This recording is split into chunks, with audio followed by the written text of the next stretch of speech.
Welcome back, everybody. Today, I'm going to teach you how to create a growth report in Salesforce Lightning. This is a powerful way to track your revenue trends over time and visualize how your business is performing quarter by quarter. Let's jump right in. First, locate the app launcher, which is the waffle icon typically found in the upper left corner of your Salesforce interface. Click on it and then select Reports from the menu. This will take you to the Reports homepage where you can view existing reports or create new ones.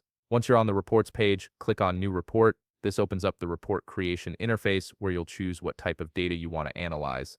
For tracking growth, select the Opportunities report type from the list and then click Start Report. This report type gives you access to all your sales opportunities, which is exactly what we need to measure revenue growth. Now we need to filter the data to show only the time period we're interested in the Filters section. Click on Close Date. This allows you to specify which deals to include based on when they closed. Set this to current FY or current and previous calendar year, depending on how much historical data you want to see. Once you've made your selection, click Apply to confirm this filter. Next, we want to ensure we're only looking at won deals, not lost opportunities. Add another filter by selecting Stage, set the operator to equals, and then in the Value field, select Closed Won. This filters out everything except the opportunities you've actually won. Click Apply to save this filter. Now let's organize the data by time period. Back in the Outline panel, select Close Date from the Group Rows by option. This groups all your opportunities by their close dates, which is essential for tracking growth over time.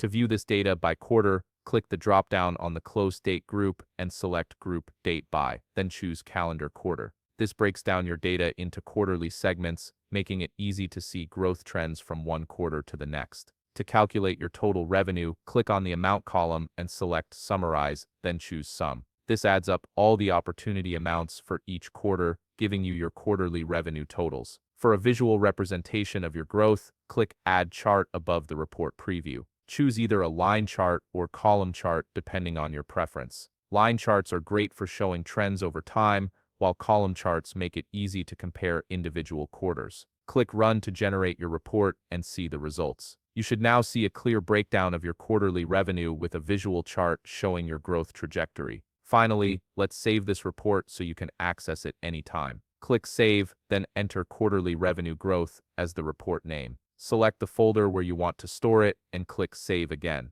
You've now created a comprehensive growth report that tracks your revenue by quarter and displays it visually. This report will help you identify trends, celebrate wins, and make data-driven decisions about your business strategy. If you found this video helpful, please leave a like, subscribe, and see you in the next video.